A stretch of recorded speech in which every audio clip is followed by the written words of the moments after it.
The small apartment, the handwritten room for rent sign taped to the door. Ethan, single dad, barely making ends meet. A young girl approached, Anna, 20 years old, dressed simply, asking to rent the room. Ethan nodded. The first night, taking out the trash, Ethan spotted Anna's silver bracelet glinting with the Voss Holdings logo, the billion-dollar corporation that had fired him. His heart pounded, but the real shock came next. Anna opened his old laptop and hid a red USB drive inside. On the USB, a label read, Project Raven Lake, do not disclose. Ethan went silent. She wasn't just a billionaire's daughter. She was carrying secrets that could bury an entire empire. Ethan Cole lived paycheck to paycheck in a world that had forgotten he existed. At 37, he was the guy who fixed broken things during the day and delivered packages at night. Single dad to 8-year-old Mia, ever since his wife Hannah died of heart complications 2 years ago. The medical bills had drained their savings. The funeral costs had drained everything else. The room for rent sign was his last resort. $200 a month would cover Mia's school supplies and maybe a few decent meals.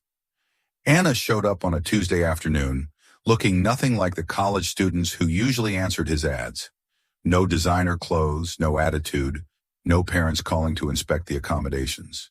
Just a quiet 20-year-old with earnest eyes and cash in hand.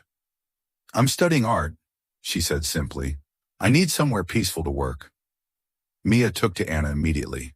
Within a week, they were folding paper cranes together at the kitchen table while Ethan worked his second shift.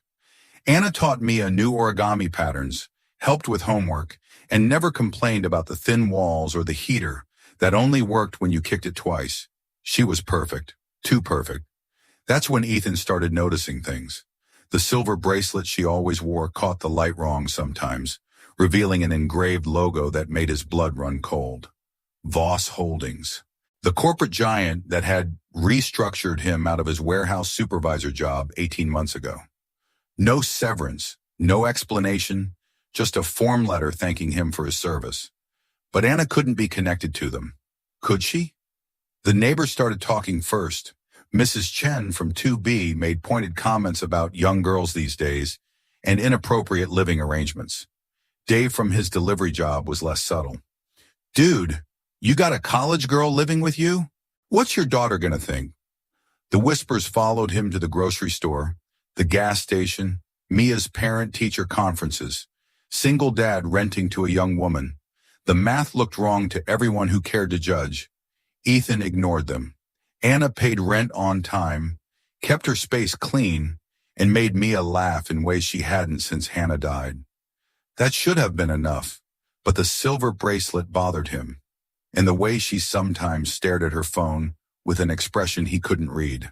And the fact that she'd specifically asked to use his old laptop instead of buying her own. Mine crashed, she'd explained. College budget, you know? Except nothing else about Anna suggested money problems. Her clothes were simple but well-made. Her art supplies were professional quality. And when Mia accidentally spilled juice on Anna's backpack, the leather absorbed it without staining, the kind of leather that cost more than Ethan made in a month. One evening, while taking out the trash, he'd glimpsed her through the kitchen window. She was sitting at his laptop but not browsing or typing.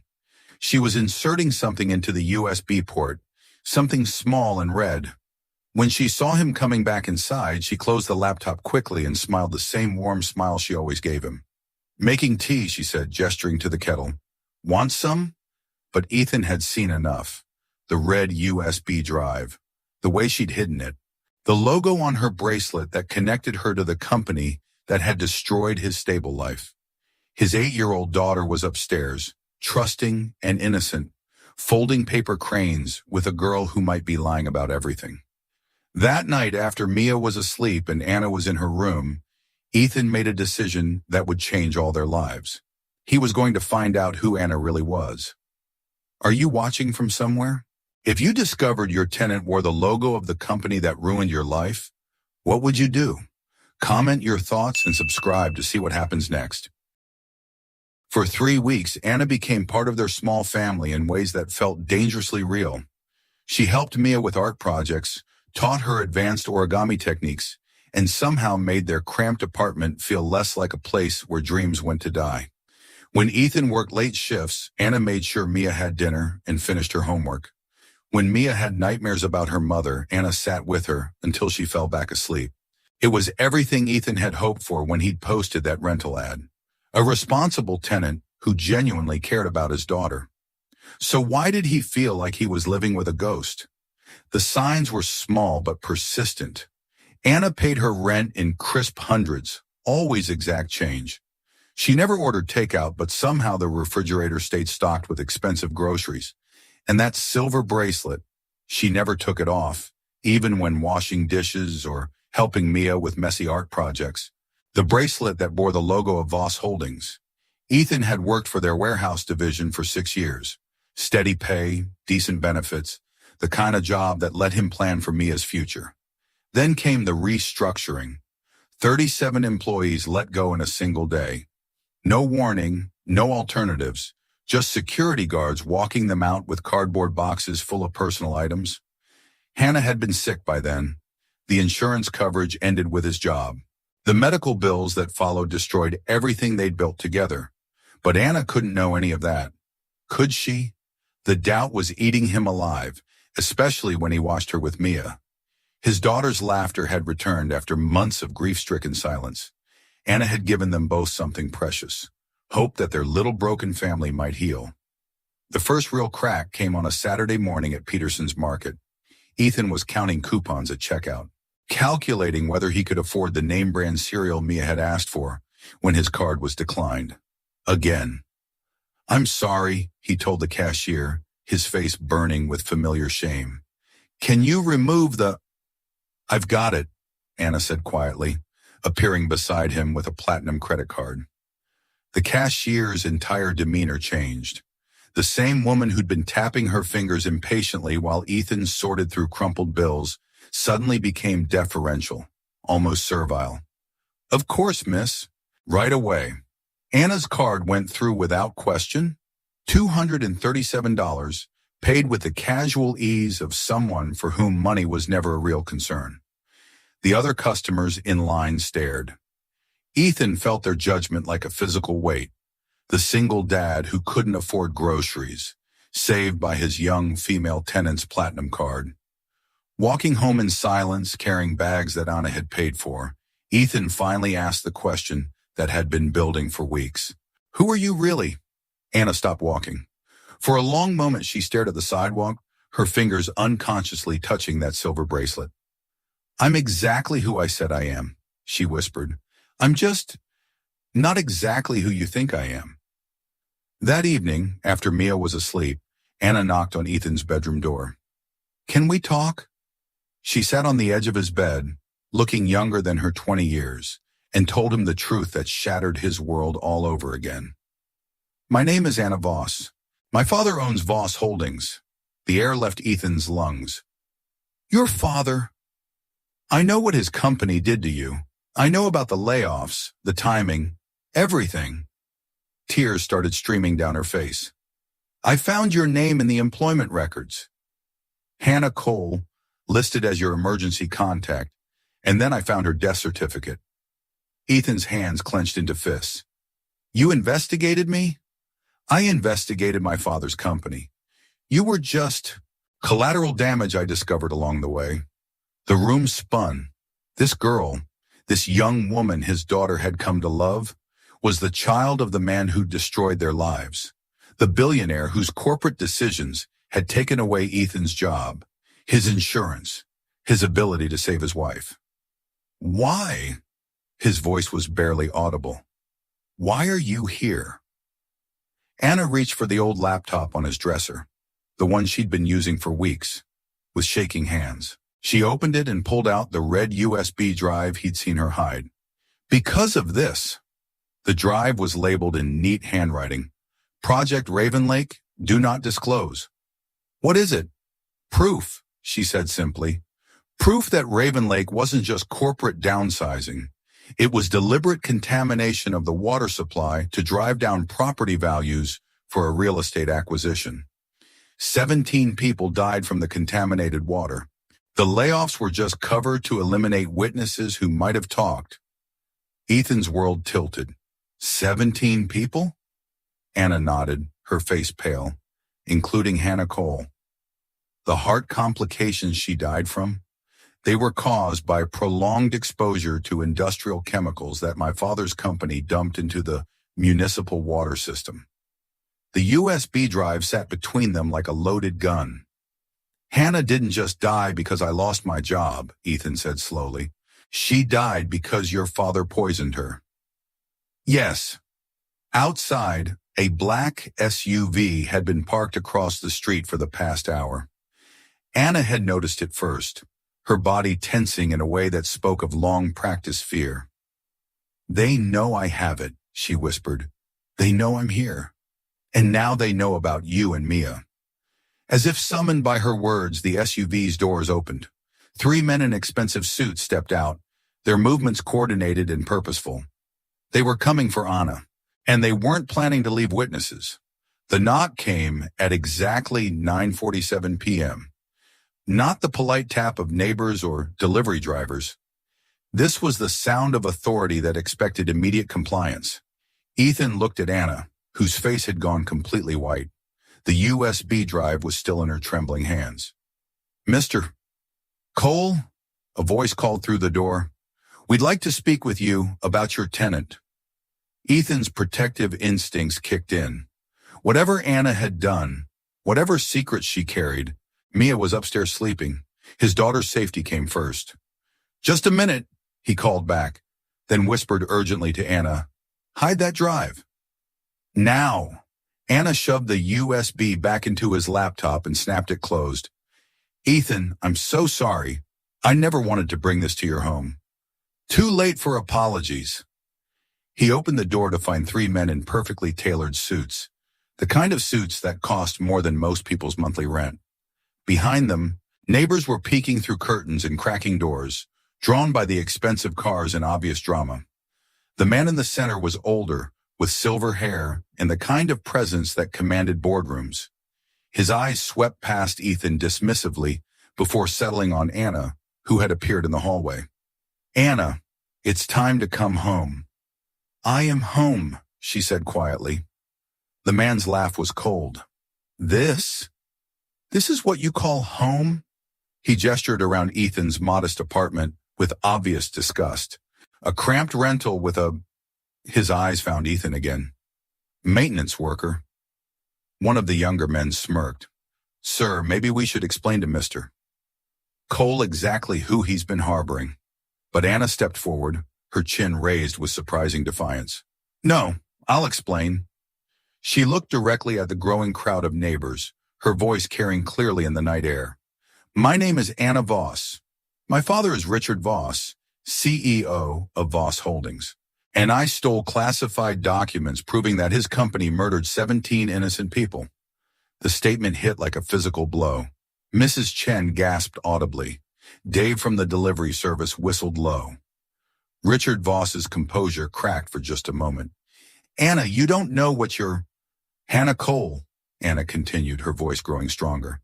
Maria Santos, David Kim, James Patterson. 17 names on a list of people who died from contaminated water that your company deliberately dumped to drive down property values.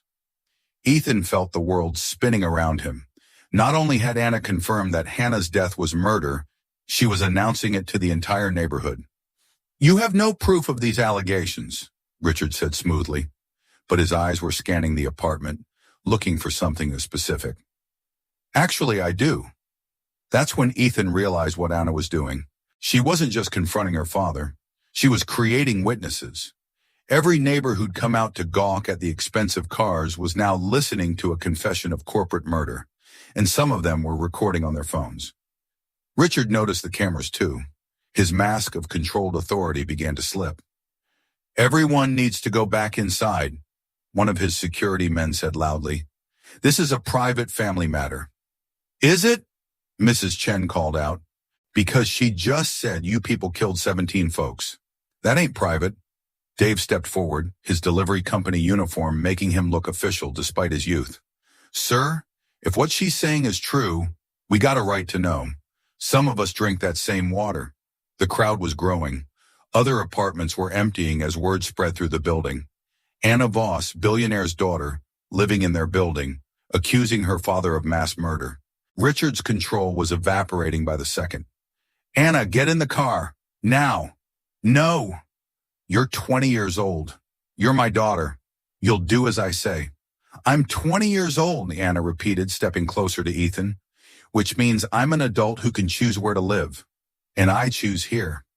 She reached into her pocket and pulled out a folded piece of paper, the handwritten rental receipt Ethan had given her on her first day.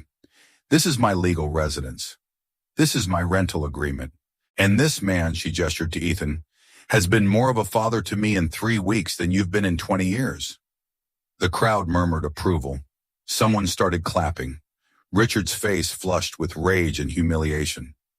You think this poverty-stricken nobody can protect you from me? This nobody, Ethan said quietly, speaking for the first time, knows exactly who you are, Richard Voss. He pulled his phone from his pocket, held it up so everyone could see the screen. I've been recording this entire conversation, every threat, every admission, every word. The blood drained from Richard's face. And so has she. Ethan nodded toward Mrs. Chen, who was holding her tablet high, the red recording light clearly visible. And him. Dave waved his phone. And me. Another neighbor stepped forward. Within seconds, a dozen phones were visible in the crowd, all recording, all capturing Richard Voss's meltdown in real time. You can't use any of this, Richard sputtered. Attorney-client privilege, family privacy laws. Don't apply to confessions of murder, Anna said calmly, especially not when they're made in public. From upstairs, a small voice called down, Daddy? What's happening? Mia appeared at the top of the stairs in her pajamas, holding one of the paper cranes Anna had taught her to fold. The sight of the 8-year-old girl seemed to break something in Richard Voss. Here was innocence. The kind of childhood Anna had never been allowed to have. The kind of family he'd destroyed with his corporate greed.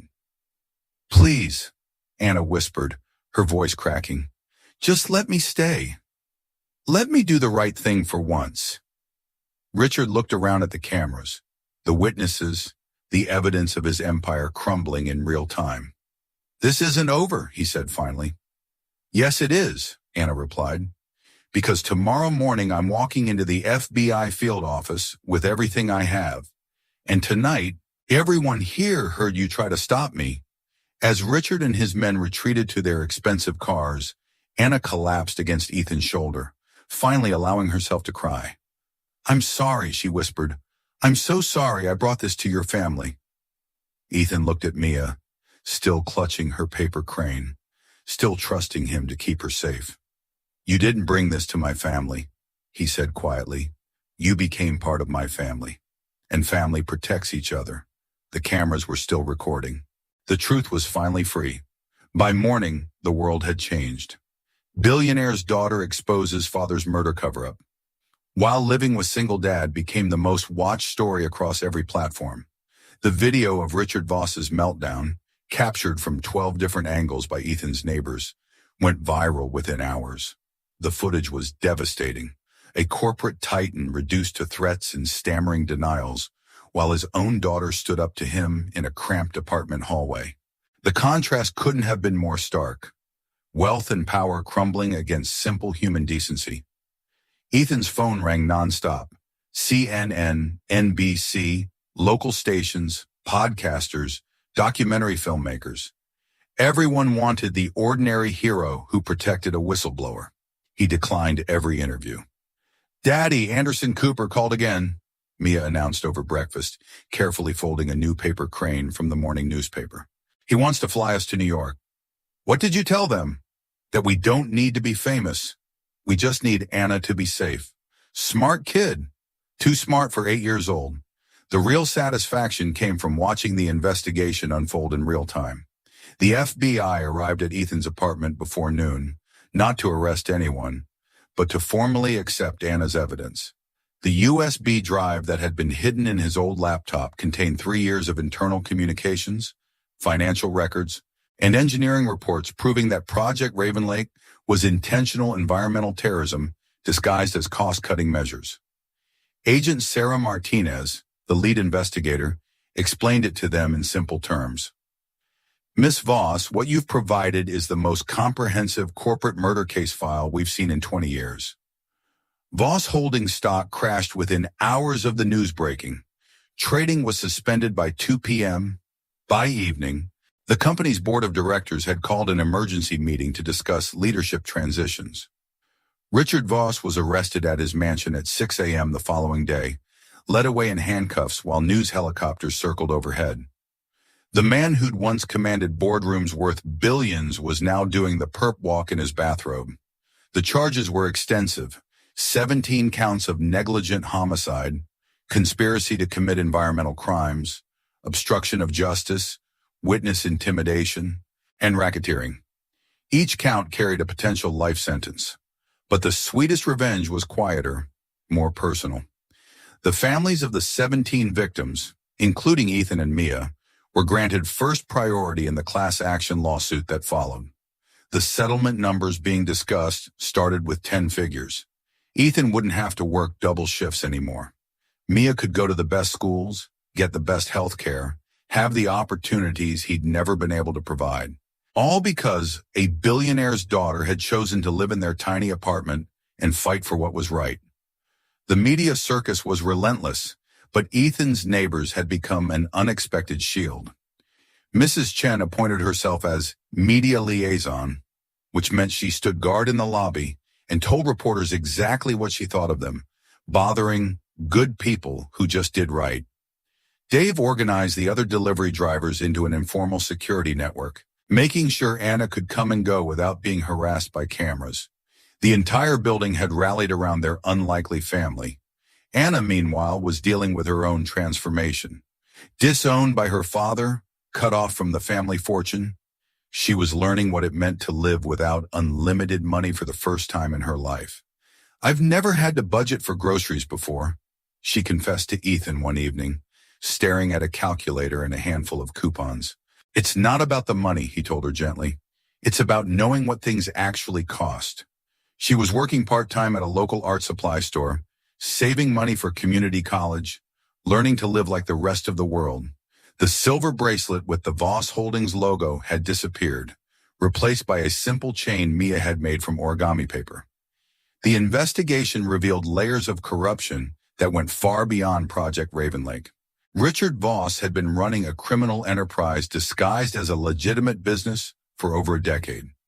Environmental crimes, worker safety violations, tax evasion, bribery, the list seemed endless. But the case that brought him down was the simplest one: 17 names on a list of people who died from poisoned water. 17 families who'd lost everything while Richard Voss added zeros to his bank account. Hannah Cole's name was at the top of that list, and her death had finally been avenged by the daughter of the man who killed her. The irony wasn't lost on anyone. 3 months after that first knock on the door, Anna sat in federal court as the prosecution's key witness.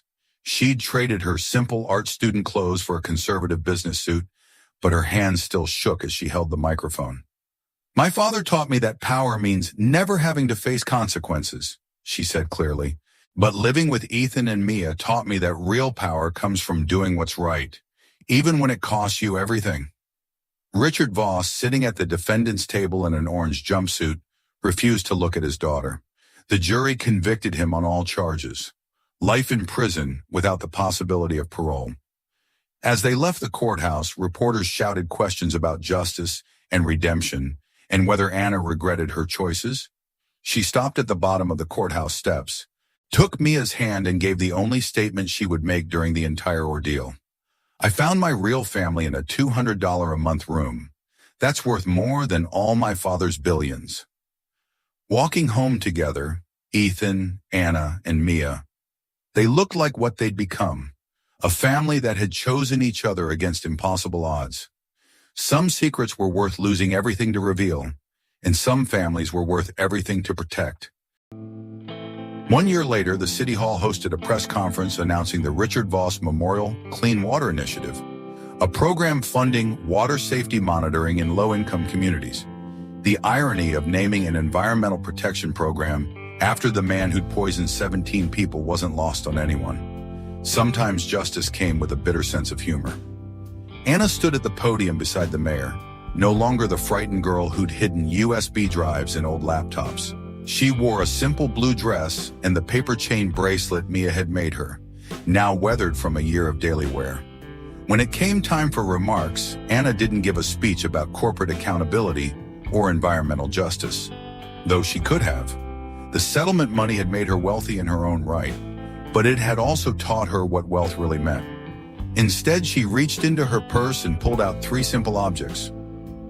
First, the small wooden key Mia had carved for her in art class, the one that said home in a child's careful lettering. Anna placed it gently on the podium microphone. Second, the original handwritten rental receipt Ethan had given her that first day. Now framed and worn from handling, she set it beside the key. Finally, a paper crane folded from the front page of the newspaper, announcing her father's conviction. She placed it on top of the receipt, its wings spread wide. The symbolism was unmistakable to everyone who'd followed their story. The key that had opened the right door, the receipt that had protected her choice to stay, and the crane that represented hope rising from the ashes of corruption. A photographer captured the moment, and the image spread across social media with a simple caption, "The room she rented saved lives."